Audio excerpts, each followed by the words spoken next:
안녕하세요. 30대 중후반 남자입니다. 이렇게 제 이야기를 글로 남길 생각은 해본 적이 없는데 이렇게 사연을 남기게 되었네요. 제 어릴 적 별명으로 사연을 시작해 보려고 합니다. 저는 학교든 집이든 어디서든 불행을 몰고 다니는 놈이라는 이야기를 들으며 자랐어요. 부모 잡아먹는 놈은 항상 저를 따라다니는 말이었죠. 초등학교에 다니던 시절 복도를 지나가던 제 옆으로 얼굴도 본 적 없는 아이 2명이 넘어진 적이 있었습니다. 와, 진짜 얘 가까이 있으면 불행한 일이 생기네? 라는 말은 넘어진 아이가 대뜸 저를 노려보며 한 말이었어요. 옆에 있던 다른 아이는 거봐, 소문이 진짜라니까? 제 옆에 있으면 맨날 이런 일이 생긴대 라고 말했죠. 그때는 그 말의 의미를 잘 몰랐습니다. 사람을 착각했나? 무슨 말을 하는 거지? 라는 생각뿐이었죠. 하지만 그날을 기점으로 알아들을 수 없는 친구들의 말과 이해할 수 없는 행동은 점점 늘어났습니다. 게다가 어느 순간부터는 저와 친하게 지냈던 친구들도 저와 거리를 두기 시작했어요. 도대체 다들 나한테 왜 그러나 라는 의문이 계속되는 하루하루였죠. 이런 의문에 대한 해답을 준 사람은 의외로 담임 선생님이었습니다. 선생님은 체육 창고를 정리해야 한다며 저에게 친구 한 명을 데려오라고 말씀하셨어요. 그런데 그때 당시 저의 주변에는 친구가 단 한 명도 남아있지 않았습니다.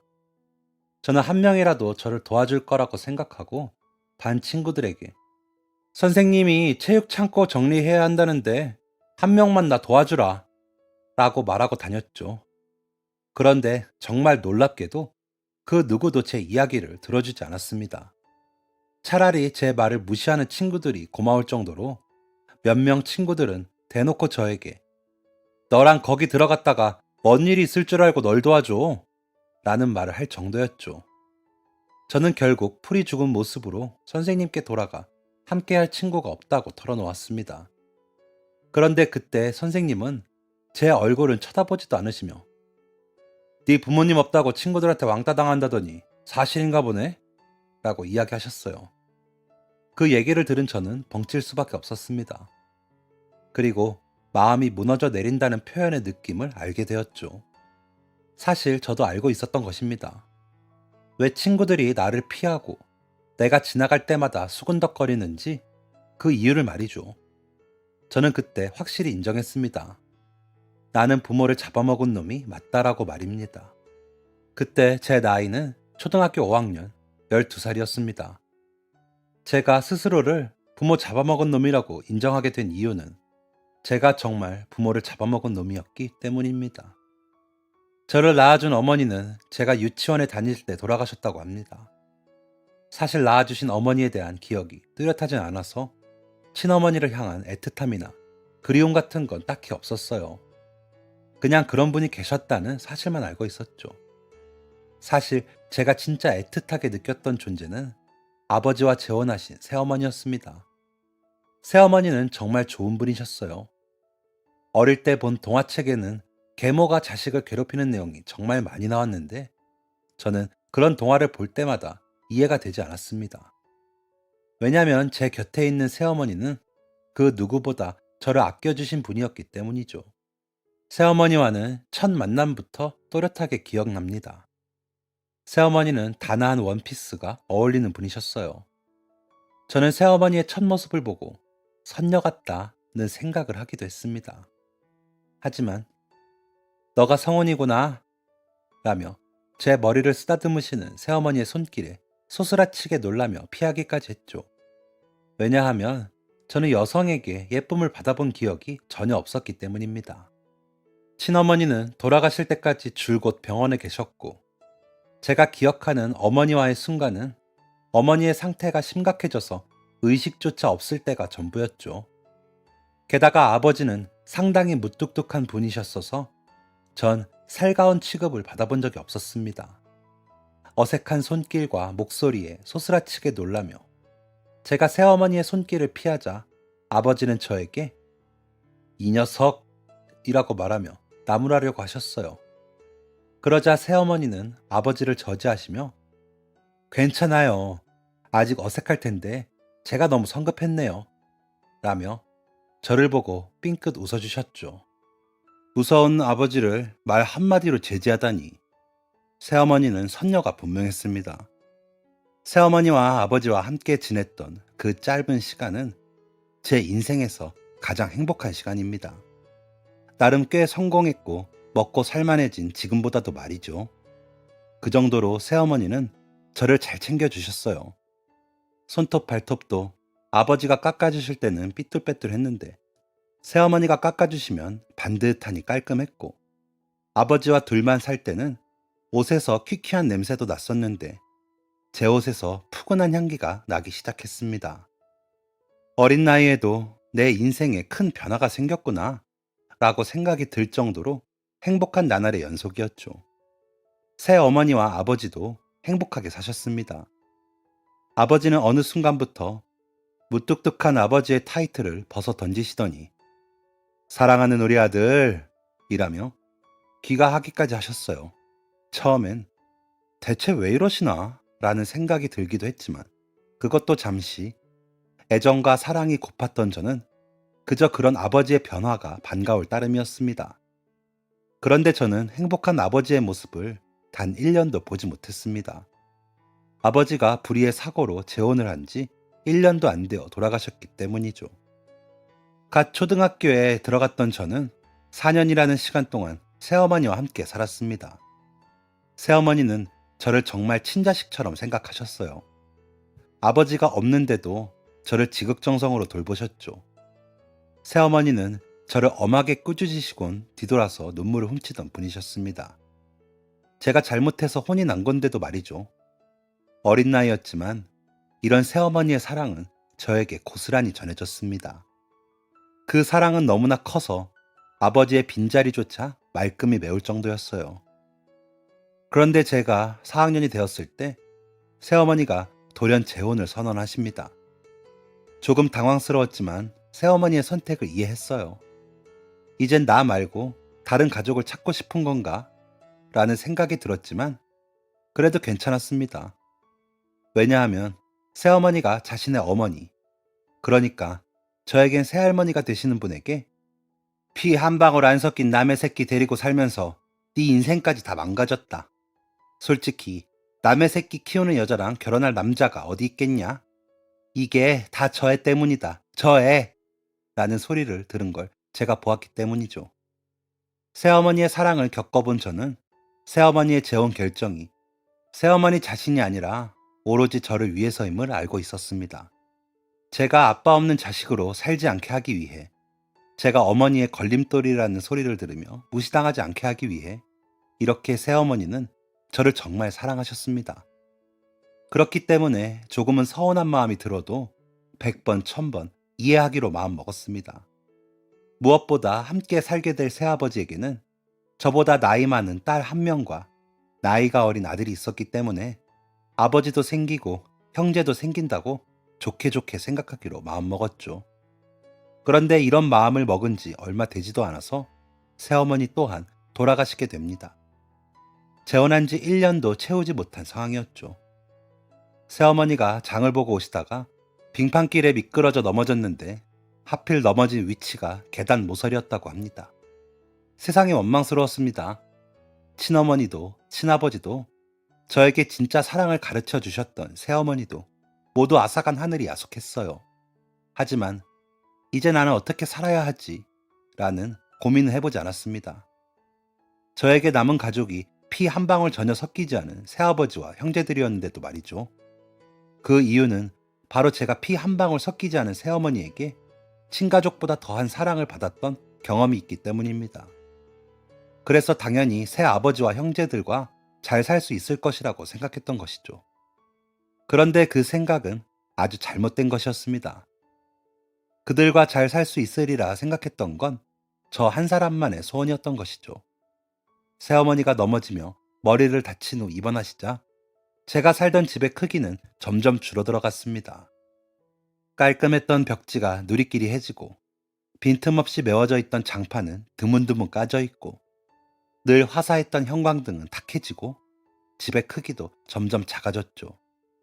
새어머니는 거의 2년 정도를 병원에 누워 계셨는데 그동안 병원비를 해결하느라 집의 크기가 점점 줄어들어 갔던 것입니다.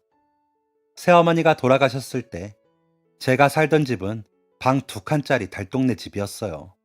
말이 방 2칸이지 한 칸은 창고로도 쓰기 싫은 작고 냄새나고 습한 곳이었고 그나마 사람이 살 수 있을 정도의 방은 하나뿐이었습니다. 마음 한편엔 항상 새어머니가 깨어나실 거란 믿음을 가지고 있던 저는 새어머니가 돌아가시자 깊은 시리에 빠졌고 그 방 2칸짜리 집의 창고 같은 방에 홀로 들어갑니다. 그냥 아무도 저를 건들지 않기를 바랐어요. 그런데 정말 아무도 저를 건들지 않더군요.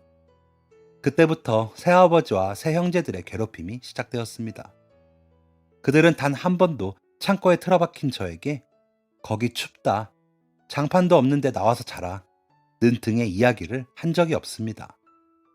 누군가의 위로를 바랐던 어린아이에게 이런 무관심은 그 무엇보다 고통스러운 것이더군요. 홀로 창고 같은 방에서 자고 시간을 보내는 기간이 길어지자 저는 슬슬 한계에 부딪혔습니다. 우선 그 창고방은 우리가 생각하는 창고 수준이 아니었습니다. 바닥과 벽지, 그 무엇 하나 제대로 마감되어 있는 게 없었고 창문 틈 사이로는 바람이 숭숭 들어왔으며 종종 벌레도 보일 정도였어요. 게다가 새 가족들은 저에게 이불 한 장 주지 않았습니다. 무려 한 달 동안이나 말이죠. 어떻게 버텼는지 모를 그 시간을 지내고 나니 살아야겠다. 저 가족들 사이에 끼어서 나도 한 가족이 되고 싶다는 생각이 동시에 들기 시작했습니다. 홀로 창고에 틀어박혀 있던 동안 새어머니에 대한 그리움과 미련은 정리한 지 오래였기 때문이었죠. 저는 새아버지 그리고 누나와 동생에 정말 최선을 다해 다가가려고 노력했습니다. 밥을 먹고 있는 그들에게 슬쩍 다가가서 숟가락 놓기를 돕기도 했죠. 그런데 그 숟가락에는 제 것이 없었습니다.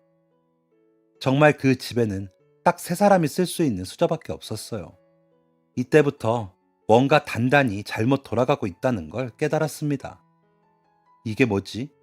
라는 생각이 제 머릿속을 지배했을 땐 누나는 당황한 제 얼굴이 재밌다는 듯 가방에서 신문지를 들고 와 저에게 던지며 야, 너 이제 이거 덮고 자. 오늘부터 본격적으로 추워진대. 라고 말했습니다. 그동안은 날씨가 그리 춥지 않아 대충 아무 옷이나 덮어두고 잤던 저에게 날씨가 추워지니 이제부턴 옷이 아니라 신문을 덮고 자라는 말이었죠. 가뜩이나 상황 파악이 안 되어 당황스러운데 신문지까지 던져주니 혼란스러움은 가중되었습니다. 이후에는 치욕적인 삶이 계속되었어요. 창고에 신문지를 던져놓고 웃음을 참으려는 듯 꺽꺽거리는 누나와 동생의 웃음소리, 칼바람이 몸을 애는 한겨울, 신문 한 장 덮고 벌벌 떨며 수십 번씩 깼던 하루. 여전히 그때의 온도, 냄새, 기분, 이 모든 게 생생하게 기억이 납니다. 한 번은 혼자 창고에서 신문을 읽고 있는데 누나와 동생과 TV를 보던 새아버지는 저에게 대뜸 야 강성훈이 네 지금 나가서 저수지 하두개 좀 갔다 와라 라고 말씀하셨어요. 제가 살던 동네에는 꽤 큰 저수지가 있었습니다. 끝에서 끝으로 이동하려면 시간이 좀 걸렸죠. 그리고 애초에 제가 살던 집은 저수지와 거리가 꽤 멀었어요. 제가 갑자기 저녁에 그곳으로 향할 이유가 전혀 없었죠. 왜요? 라고 묻자 새아버지는 리모컨을 집어 던지시며 새끼가 가라면 갈 것이지 말이 많아. 가서 거기 뭐 문제 있는지 없는지 확인하고 오라고. 빨리 안 튀어나가? 라고 말씀하셨습니다. 정말 수치스럽고 이해가 안 되고 가고 싶지 않았지만 안 가면 이번엔 리모컨이 아니라 다른 게 날아오겠다는 생각이 들었어요. 저는 결국 저수지 하둑으로 가게 되었습니다. 또 마음 한편에는 어떻게든 비위를 맞추고 하라는 걸 잘하면 언젠간 나를 가족으로 받아주지 않을까 라는 기대감도 존재했죠. 그렇게 1시간 반 동안 걸어 저수지 하둑에 도착한 저는 이상한 점을 그 무엇도 발견하지 못했습니다. 그냥 평소와 같은 저수지였어요. 이후 또다시 1시간 반을 걸어 집으로 도착했습니다. 저수지를 차근차근 살펴보았기 때문에 사실상 제가 나가 있던 시간은 거의 4시간이 육박해 있었죠. 솔직히 이때까지만 해도 내가 이렇게까지 했는데 칭찬해 주겠지 라는 기대 섞인 마음이 존재했던 게 사실입니다. 그런데 문을 열자마자 저를 맞이한 건 집안에 진드기 풍기는 치킨 냄새였습니다. 칭찬이 아니었어요. 새아버지와 누나, 동생은 이미 잠들어 있었죠. 저를 뜬금없이 말도 안 되는 심부름을 시키려고 했을 때부터 알아봤어야 했는데 그날은 한참을 숨죽여 울었던 것 같습니다. 제가 중학생이 되던 해 새아버지는 재혼을 하셨습니다. 그 재혼 상대가 사실 새아버지의 전부인, 즉 누나와 동생의 친어머니라는 사실을 알게 되자 저는 진지하게 집을 나가기까지 했습니다. 당연히 저를 찾지 않을 거란 생각으로 집을 나온 저에게 의외의 인물이 찾아왔습니다. 새아버지였죠. 새아버지는 저에게 그래도 없는 것보단 있는 게 낫다라는 말씀을 하셨습니다. 이 말은 새아버지가 저에게 세뇌하듯 하는 말이었어요. 지금이야 그럴 거면 차라리 없는 게 낫다라고 생각하지만 그때는 정말 그래도 없는 애들보다는 내가 낫다고 생각하고 있었습니다. 그래서 누나와 동생, 새아버지에게 화가 나도 꼭 참고 버텼던 것이죠. 그런데 고등학교 1학년이 되었던 해, 같은 반에 있던 양아치는 저에게 대뜸 찾아와 신문지를 던지며 야, 니 이거 덮고 자라 라며 비웃었습니다. 그때 저는 이성의 끈이 끊어지는 게 어떤 느낌인지를 확실히 알았습니다. 정신을 차려보니 저를 비웃었던 양아치는 땅바닥을 구르고 있었습니다. 당연히 학교는 난리가 났습니다. 아들이 맞았다는 소식을 들은 양아치의 부모는 그 즉시 학교로 달려와서 저를 잡아먹을 듯이 행동했어요. 저에게 손찌검까지 하려고 했지만 그건 선생님들의 손에 제지되었습니다. 그런데 제 보호 자격으로 온 제 아버지가 저를 때릴 땐 그 누구도 도움을 줄 수 없었어요. 어쨌든 그 사람은 법적으로 제 보호자였으니까요. 새아버지는 저를 양아치 앞에서 또 그 아이의 부모 앞에서 학교의 모든 선생님들 앞에서 그리고 그날 교무실을 청소하러 온 학생들 앞에서 먼지가 다 털릴 정도로 때리셨습니다. 두 번째 새어머니도 마찬가지였어요. 같은 학교에 다니던 누나와 동생도 찾아와 제가 맞는 모습을 구경했죠. 참고로 양아치에게 제 이야기를 흘린 사람은 누나와 동생이었습니다. 양아치와 두 사람은 같은 학원에 다니는 중이었다고 하죠. 어쨌든 울지도 않고 화도 내지 않고 그저 그렇게 두드려 맞고 있는 저를 구해주신 건 담임 선생님이었습니다. 그날 개인적인 사정으로 학교를 나오지 못했던 선생님은 제 소식을 듣고 부랴부랴 달려오신 것이었어요. 교무실에 들어와서 아버지가 저를 때리는 모습을 본 선생님은 지금 뭐 하시는 겁니까? 라고 소리를 치며 달려 들어오셨습니다. 이에 새아버지가 움찔하며 멈추는 게 보였어요. 우선 새아버지는 체격이 그리 크지 않으십니다. 오히려 제가 체격이 더 크죠. 게다가 저의 담임 선생님은 체육 교사셨기 때문에 새아버지와 체격적인 부분에서 매우 월등한 차이를 보여주십니다. 웬 건강한 남자가 소리를 치며 성큼성큼 다가오니 무서웠던 것이었겠죠. 지금 뭐 하시는 거냐고 물었지 않습니까? 선생님의 호통 소리를 들은 새아버지는 조금 당황했지만 이내 강성훈이 애비 되는 사람이올시다. 내가 내 새끼 때리는데 당신이 뭔 상관이야? 애가 친구를 때려서 내가 훈계 좀 하겠다는데 선생이 뭐라고 그걸 막아? 라며 자신의 논리를 펼치기 시작했습니다. 결국 선생님의 대단한 말발에 항복한 새아버지는 집으로 돌아갔고 담임 선생님은 저를 한적한 곳에 데려가서 제 인생을 들려달라고 부탁하셨습니다. 처음엔 선생님의 질문에 별 감흥이 없었습니다. 그런데 대답을 하려고 입을 벌리는 순간 왈칵 뜨거운 눈물이 쏟아져 나왔어요. 저는 눈물을 닦으며 그동안 겪었던 이야기, 부모 잡아먹은 놈이라며 왕따를 당한 이야기, 가족이라는 사람들이 저에게 무관심하고 괴롭힌 이야기 등을 전부 이야기했습니다. 선생님은 제 이야기에 진지하게 귀 기울여 주셨어요. 그리고 함께 분노해 주셨습니다. 그동안 제가 만난 선생님들은 새아버지가 제 법적인 보호자라는 이유로 새아버지에 대한 그 어떤 부정적인 말씀도 하지 않으셨어요. 제가 집에서 괴롭힘을 당하고 있다는 사실을 알고 있어도 마찬가지였죠. 그런데 이번 선생님은 진지하게 저의 새아버지를 두고 인간 말종 쓰레기라는 표현을 하셨습니다. 솔직히 선생님이 그런 말을 하는 거에 놀랐지만 그런 말을 해주는 사람이 생겼다는 사실에 통쾌한 마음이 들었어요. 선생님은 저의 이야기에 분노하셨을 뿐만 아니라 공감해 주셨습니다. 특히 제가 신문지를 덮고 자게 된 계기를 말씀드리자 선생님은 눈물을 보이시기까지 했습니다. 저도 선생님도 한껏 눈물을 쏟은 뒤 선생님은 저를 데리고 사우나에 가셨습니다. 친아버지가 돌아가신 후 처음으로 간 사우나였어요. 선생님과 사우나에 간다는 게 조금 부끄러웠던 저는 사우나 앞에서 살짝 버텼지만 선생님은 그런 저를 전혀 개의치 않으며 얌마, 남자들은 원래 이런 데서 친해지는 거야 라며 끌고 들어가셨습니다. 선생님과 저는 함께 온탕에 들어가고 등을 밀어주고 나와서는 계란과 식혜를 먹었습니다.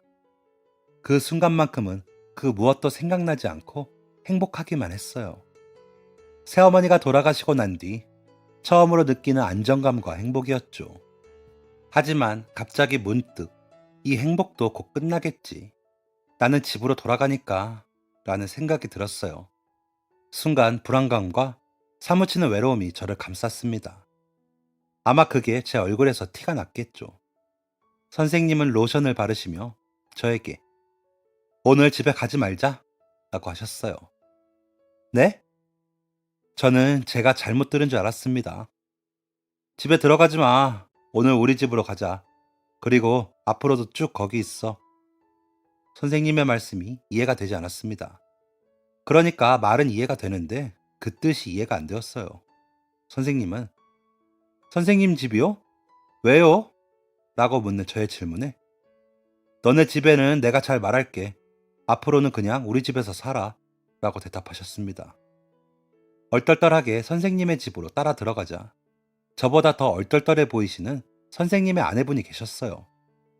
괜히 눈치가 보여 멀뚱히 서 있는데 선생님의 아내분은 어서 들어와. 저녁은 먹었어? 라며 저를 끌고 들이셨습니다. 저에게 저녁을 차려주신 아주머니는 제가 숟가락을 뜨는 걸 보고서야 선생님과 함께 방으로 들어가셨어요. 아마 어떻게 된 건지 물으려고 하신 거였겠죠. 저는 눈을 꽉 감았습니다. 당연히 방 안에서 시끄럽고 싸우는 소리가 날 거라고 생각했기 때문이었죠. 새아버지와 재혼한 본처는 맨날 치고받고 싸웠고 늘 집에선 고성이 오갔으며 물건이 부서지는 것도 예산일이었습니다. 그런 걸 보고 자랐으니 나 때문에 이 집이 시끄러워지겠구나 라는 생각을 자연스럽게 하게 된 것이었어요. 그런데 이게 어떻게 된 일인지 집은 조용했습니다. 고요했어요. 한참을 눈을 감고 있는데도 큰 소리가 나지 않자 저는 눈을 살며시 떴습니다. 귀를 기울여 보니 방 안에서 웅얼웅얼하는 소리가 전해져 나오는 중이었어요. 네, 두 분은 대화를 나누고 계셨던 것입니다. 아, 여기는 나랑 다른 곳이다 라는 생각이 들어서 잔뜩 위축되어 있을 때 두 분은 밖으로 나오셨습니다. 어머, 음식이 입에 안 맞니? 한 숟가락밖에 안 먹었네. 아주머니는 아주 걱정스러운 듯 말씀하셨습니다. 걱정을 끼쳤다는 죄송한 마음에 저는 허겁지겁 밥을 해치웠습니다. 두 분은 제가 밥을 다 먹을 때까지 제 앞자리를 지켜주셨어요. 그리고 밥을 다 먹은 후 아주머니는 저에게 방 하나를 보여주셨습니다. 일단 여기를 쓰면 돼. 남는 방이라 살다 보니 이것저것 잡동사니가 들어가 있어서 뭐가 조금 많네. 그래도 청소는 주기적으로 했으니까 먼지는 없을 거야. 안에 물건은 아줌마가 내일 너 학교 가면 치워둘게. 불편해도 오늘만 참자, 응? 아주머니의 목소리에서는 미안함이 뚝뚝 묻어나 있었어요. 이해할 수 없었습니다. 아주머니가 저에게 미안해할 만한 부분은 전혀 없었거든요. 제 몸이 편안하게 누울 수 있는 침대, 딱서 하나 없는 책상, 깨끗하고 따뜻한 방의 모습. 방에 짐들이 조금 쌓여있긴 했었지만 그건 전혀 문제가 되지 않았습니다. 그런데도 아주머니는 미안해 하셨어요. 선생님에게 오기 전에 조금 미리 알려주기라도 했으면 치워놨을 텐데 이게 뭐야? 라고 이야기하기도 하셨죠. 그날 밤 선생님의 아들, 딸들이 집으로 돌아오고 저와 어색한 인사를 나눈 뒤 저는 잠에 들 수 있었습니다. 얼마 만에 이런 편안한 잠자리였는지 이렇게 푹 잔 건 정말 오랜만이었습니다.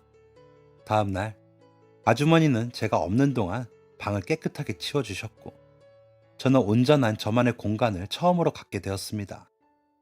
선생님이 어떻게 했는진 모르겠지만 새아버지가 저를 찾아오는 일도 없었어요. 양아치와 싸웠던 일도 깨끗하게 마무리되었습니다. 그렇게 고등학교 3년을 선생님 집에서 보낸 저는 성인이 되자마자 선생님 집을 떠났습니다. 저는 부모 잡아먹는 아이였으니까요. 친부모님, 새어머니를 잃었던 기억이 트라우마가 되었던 저는 저를 이렇게 아껴주고 사랑해주신 두 분이 저 때문에 무슨 일이라도 겪을까 항상 두려워하는 마음이 있었어요. 그래서 저는 고등학교를 졸업하자마자 군대에 입대하게 됐습니다. 하지만 어떻게 아셨는지 선생님과 아주머니는 입대하는 날 찾아오셔서 눈물을 흘리시며 저를 안아주셨어요. 아마도 저는 평생 두 분의 마음을 아프게 한 것에 대해 속죄하며 살아야겠죠. 아무튼 저는 군대에 간 게 딱히 불만스럽지 않았기 때문에 그냥 뭐든지 열심히 했습니다. 그게 좋아 보였는지 저는 법무부에 배치되어 근무를 하게 되었어요. 그렇게 근무를 하던 중 우연히 법무관에게 저의 과거 이야기를 하게 되었습니다. 이야기를 들으며 함께 분노했던 법무관은 갑자기 이렇게 말했어요. 너 앞으로 뭐가 떨어졌을 법한데. 하지만 그때는 그 말 뜻을 제대로 이해하려고도 하지 않고 흘려넘겼습니다. 그렇게 저는 전역을 했고 도배일을 하며 생계를 유지하고 있었어요. 그러던 어느 날 모르는 번호로 한 통의 전화가 걸려왔습니다. 야, 강성훈, 잘 지내냐? 누구시죠? 나다, 윤중이. 필승! 전화를 건 사람은 다름 아닌 군인 시절 함께했던 법무관이었어요. 야, 됐다, 임마. 무슨 필승이야, 전역도 한 민간인이. 그리고 나도 전역했다. 우리 이제 같은 민간인이야. 처음엔 윤중이님이 군을 제대하고 안부나 물을 겸 전화를 거신 줄 알았습니다. 그런데 전화를 하다 보니 뭔가 다른 의도가 있는 것 같더군요. 그런데 어쩐 일로 전화하셨어요? 아, 다름이 아니라 너 옛날에 집안 얘기할 때 내가 너한테 뭐라도 떨어졌을 법하다고 했던 말 기억하냐?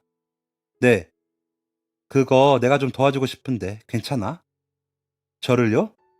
어, 아무리 생각해도 이해가 안 된다. 그렇게 너를 못마땅해 하는 인간들이었으면 자기들끼리 잘 살면 되지. 굳이 남인 너를 옆에 끼고 있을 이유가 없잖아. 근데도 너 여전히 가족으로 되어 있다며? 뭔가 구린내가 나. 대체 어떤 구린내를 말하는 건진 모르겠지만 어쨌든 도와준다는데 거절할 이유는 없어서 법무관님의 이야기를 수락했습니다. 그렇게 이 일을 잊고 지내길 일주일 법무관님에게 연락이 왔습니다. 야, 성훈아, 좋은 소식이 있고 나쁜 소식이 있는데 뭐부터 들을래? 대뜸 무슨 질문을 하는 건가 싶어서 의아하던 찰나. 아니다, 좋은 소식부터 들어라. 야, 너한테 돌아가신 부모님 사망보험금이랑 유산이 다 떨어져 있어. 아버지가 꽤 잘 사는 분이었나 보네. 그리고 새어머니도 호적상 가족이 너뿐이라 새어머니 사망보험금도 너한테 떨어졌어.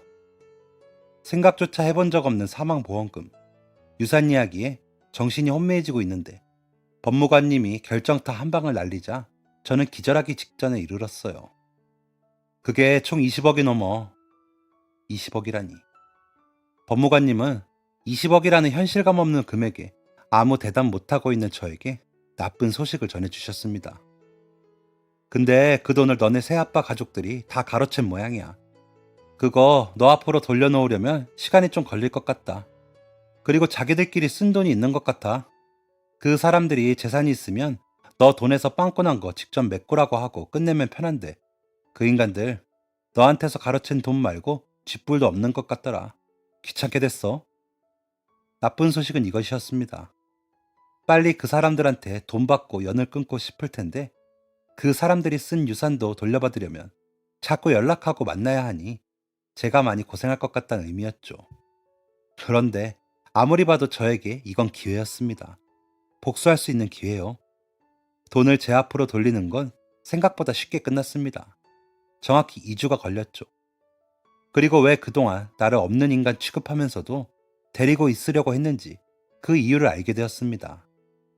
우선 제 앞으로 되어 있던 생명보험금과 유산은 제가 성인이 되기 전까지 은행과 보험사에 묶여 있었습니다.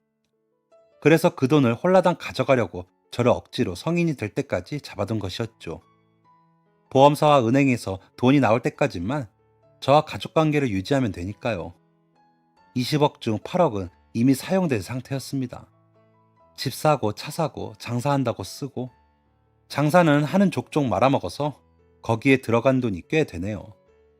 현재 그 8억에 대한 금액은 저와 채무관계로 성립된 상태입니다. 채무관계를 이행해야 한다고 했을 때 파산 신고한다고 하길래 가슴이 철렁 내려앉았는데, 파산 신고하는 별개로 채무 이행은 해야 한다고 하네요. 그래서 그 집안 사람들의 월급은 매달 제 통장으로 차압되고 있습니다. 저에게 신문지를 던져줬던 누나와 동생이 어떻게 됐는지 궁금하실 것 같네요. 누나는 결혼을 약속한 남자가 있었는데 파혼 직전까지 갔습니다.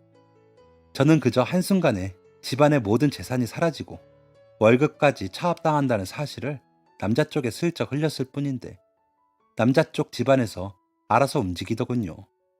최선을 다해 조사하는 사람에게는 성심성의껏 대답해줘야죠. 저와 선생님은 궁금한 걸 묻는 남자 쪽 집안 사람들에게 누나의 가족들이 어리고 힘없는 저에게 어떤 일을 했는지 자세히 설명해 주었습니다. 역시 선생님은 교육자라 그런지 귀에 쏙쏙 박히게 설명해 주시더군요. 충격을 받은 남자는 그 길로 돌아갔고 파혼을 선언했다고 합니다. 누나가 바짓가랑이 붙잡고 매달리는 상황이라고 하는데, 남자가 한 번만 더 찾아오면 경찰에 신고하겠다라고 이야기까지 했다고 하니 끝났다고 봐도 무방하겠네요. 동생은 지방에 있는 대학에 입학하자마자 외제차를 사고 유흥비로 한 달에 1,000만 원씩 쓰는 등 호화로운 생활을 했다고 합니다. 저는 이 자식을 용서할 수가 없었어요. 그놈이 허세 부리고 여자 꼬시는 데 들어간 돈은 전부 제 부모님의 목숨값이었으니까요. 알아보니 동생의 학교 친구 부모님과 이 집안 부모가 합의를 한 기록이 있더군요. 이 인간 말종 같은 놈이 여자아이를 건드려 놓고 돈으로 입막음을 한 것이었습니다. 여학생은 합의를 원하지 않았었다고 합니다. 하지만 집안 사정이 어려워서 이 쓰레기가 제시한 1억을 무시할 수 없었다고 하죠.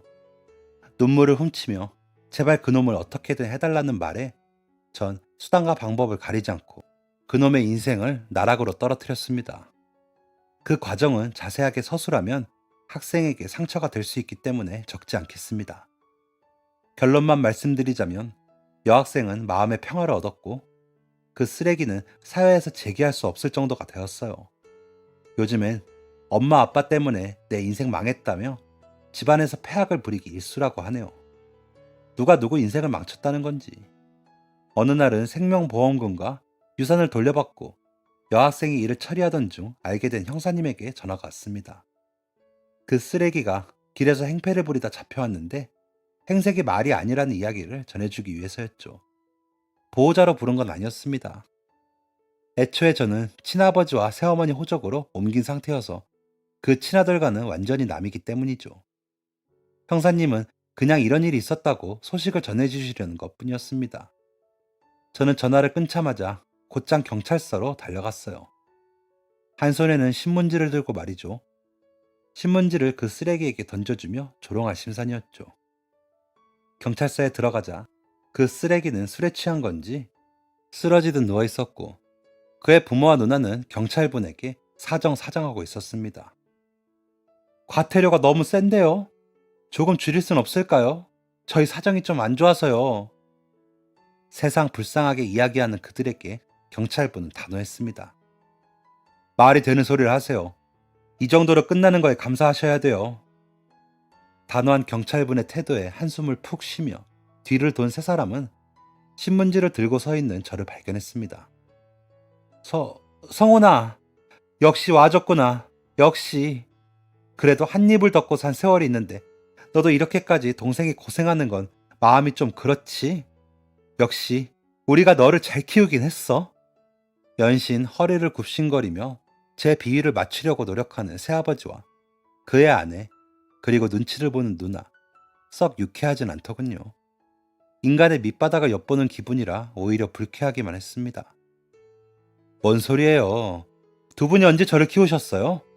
구석에 방 같지도 않은 방 하나 내어주고 밥도 안 챙겨줘서 저는 매 끼니마다 당신네들이 먹다 남긴 음식을 걸러 먹었어요. 옷 한 벌이라도 사줬어요? 아니, 남이 입던 거라도 구해줘 봤어요? 전 그 어린 나이에도 의류 수거함을 뒤져 입었어요. 겨울이 되면 얼어 죽진 않을까 두려워하며 의류 수거함을 뒤졌다고요. 그리고 뭐? 한 이불을 덮고자? 저는 부끄럽게도 손에 쥐고있던 신문을 바닥에 내리꽂으며 소리쳤습니다. 이게 내가 덮었던 이불이야. 난 단 한 번도 제대로 된 이불 같은 거 덮어본 적 없어. 지금 당신들이 신문이 아니라 이불 덮고 자고 시멘트 바닥이 아니라 장판 위에서 자는 거. 그거 당신들이랑 똑같은 사람 되기 싫은 내 마지막 배려야. 그러니까 그 배려받고 싶으면 말 똑바로 해. 등을 돌려 경찰서에서 나온 저는 그 길로 곧장 집으로 돌아갔습니다. 선생님이 계신 집으로 말이죠. 저는 집에 들어가서 선생님을 뵙자마자 눈물을 멈출 수가 없었습니다. 마음에 있는 응어리가 풀어진 것인지 저는 한참을 엉엉대며 울었어요. 놀래서 뛰쳐나온 아주머니도 제 등을 쓸어주시며 함께 눈물을 흘리셨습니다. 뒤늦게 귀가한 동생과 누나도 제 모습에 적잖이 당황했다가 이내 저를 위로해 주었습니다. 아, 이게 가족이구나 를 한 번 더 확신하게 된 저는 선생님 집에서 함께 살며 선생님과 아주머니를 부모님으로 모시고 있습니다. 그 집안 사람들한테 그렇게 얘기를 하고 나온 후 한 달간은 어떤 연락도 하지 않았어요. 그런데 제가 연락이 없으니 돈을 점점 안 갚더군요. 그래서 저는 제 소유의 집에 전세로 살고 있는 그 사람들에게 전세를 올릴 예정이니 알아둬라 라고 말했습니다. 그날 그 즉시 제 통장으로 밀린 빚을 갚는 걸 보며 아, 이 인간들은 갱생이 안 되는 족속들이구나 라는 것을 깨달았습니다. 그동안 저는 능력도 없는 인간들한테 8억을 다 받을 기대도 안 했습니다. 그냥 좀 괴롭히고 싶은 마음뿐이었어요. 그런데 이 인간들이 갱생할 여지가 없다는 걸 깨달은 순간 그들이 빚진 8억을 단 한 푼도 빠짐없이 돌려받겠다고 결심했어요. 저 인간들도 털면 뭐라도 있겠다는 생각에 알아보니 묶여있는 땅이 있더군요. 언젠간 개발된다고 꽁꽁 숨겨놓고 팔지도 않은 그 땅을 제 명의로 돌렸습니다. 시세가 한 4억 정도 되는 땅이었죠. 그 과정에서 저는 혹시 나한테도 남겨진 땅이 있나? 라는 의문이 들어 나라에서 하는 조상 땅 찾기 서비스를 신청했습니다. 놀랍게도 돌아가신 새어머니에게 잡힌 땅이 있었어요. 시세로 따지니 제가 받은 아버지 유산과 생명보험금과 맞먹는 수준이었습니다. 그렇게 제 수중에는 어마어마한 금액의 돈이 들어오게 되었어요. 솔직히 이 돈을 어떻게 해야 할지 모르겠어서 가만히 두고만 있었는데 선생님이 저에게 먼저 그 돈으로 하고 싶었던 공부를 해보는 건 어떻겠냐고 제안을 해주시더군요.